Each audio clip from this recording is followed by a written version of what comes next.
ತುಂಬ ಜನಕ್ಕೆ ಭಗವದ್ಗೀತೆ ಹೆಂಗೆ ಓದೋದು, ಯಾವ ವರ್ಷನಲ್ಲಿ ತೊಗೊಂಡು ಓದೋದು, ಯಾವ ಟೈಮಲ್ಲಿ ಓದೋದು, ಅಥವಾ ಯಾವ ಜಾಗದಲ್ಲಿ ಕುತ್ಕೊಂಡು ಓದೋದು, ನಾನ್ ವೆಜ್ ತಿನ್ಬೋದಾ ತಿನ್ನಬಾರ್ದಾ, ಆ್ಯಂಡ್ ಮೇಯ್ನ್ ನನಗೆ ಡಿ ಎಮ್ಸ್ ಬಂದಿರೋದು ಪೀರಿಯಡ್ಸಲ್ಲಿದ್ದಾಗ ಭಗವದ್ಗೀತೆ ಓದಬಾರ್ದಾ ಅಂತ. ನನಗೇನು ಗೊತ್ತು ಆ್ಯಂಡ್ ನಾನು ಏನನ್ನು ಫಾಲೋ ಮಾಡ್ತಾ ಇದ್ದೀನಿ ಅಂತ ಈ ವಿಡಿಯೋಲಿ ನಿಮಗೆ ಹೇಳ್ತೀನಿ. ಭಗವದ್ಗೀತಾನ ಇದೇ ವರ್ಷನಲ್ಲಿ ಓದಬೇಕು, ಅದೇ ವರ್ಷನಲ್ಲಿ ಓದಬೇಕು ಅಂತ ಏನೂ ಇಲ್ಲ. ನಿಮಗೆ ಯಾವ ಲ್ಯಾಂಗ್ವೇಜ್ ಕಂಫರ್ಟಬಲ್ ಇದೆ ಆ ಲ್ಯಾಂಗ್ವೇಜಲ್ಲಿ ಓದೋದಕ್ಕೆ ಶುರು ಮಾಡಿ. ನಾನು ಭಕ್ತಿ ವೇದಾಂತ ಸ್ವಾಮಿ ಪ್ರಭು ಪಾದ ಅವರ ಇಂಗ್ಲೀಷ್ ವರ್ಷನನ್ನು ಓದ್ತಾ ಇದ್ದೀನಿ. ನಿಮಗೆ ಕನ್ನಡ ವರ್ಷನ್ ಬೇಕಂದರೆ ನೀವು ಕನ್ನಡ ವರ್ಷನಲ್ಲಿ ಓದ್ಬೋದು. ಯಾವ ಟೈಮಲ್ಲಿ ಓದಬೇಕು ಏನು ಅಂತ ಏನೂ ಇಲ್ಲ. ಬಟ್ ನಾನು ಪ್ರಿಫರ್ ಮಾಡೋದು ಪೂಜೆ ಆದಮೇಲೆ, ಬಿಕಾಸ್ ನಮ್ಮ ಮೈಂಡು ಪೀಸ್ ಆಗಿರುತ್ತೆ. ನೆಕ್ಸ್ಟು ನಾನ್ ವೆಜ್ ತಿನ್ಬೋದಾ ತಿನ್ನಬಾರ್ದಾ ಅಂತ. ಇದಕ್ಕೆ ನಾನು ಏನು ಹೇಳ್ತೀನಿ ಅಂತಂದರೆ, ನಮ್ಮ ಮನೇಲಿ ಬೃಂದಾವನ ಇದೆ, ರಾಯರು ಫೋಟೋ ಎಲ್ಲ ಇದೆ. ಸೊ ಅದಕ್ಕೇ ನಾನು ನಾನ್ ವೆಜ್ ತಿಂದುಬಿಟ್ಟು ಭಗವದ್ಗೀತೆ ಓದೋದಿಲ್ಲ.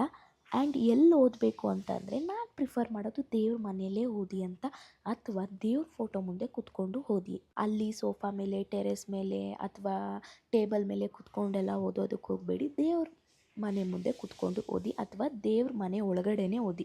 ನಾನು ದೇವ್ರ ಮನೆ ಒಳಗಡೆನೇ ಓದೋದು. ಸೊ ಇದೇ ಕಾರಣಕ್ಕೆ ನಾನು ನಾನ್ ವೆಜ್ಜನ್ನು ತಿಂದುಬಿಟ್ಟು ಓದೋದಿಲ್ಲ. ಸೇಮ್ ಪೀರಿಯಡ್ಸ್ಗೂ ಅಷ್ಟೇ. ನಾವು ಪೀರಿಯಡ್ಸ್ ಆದಾಗ 5 ಡೇಸ್ ನಾವು ದೇವ್ರ ಮನೆಗೆ ಹೋಗೋದಿಲ್ಲ.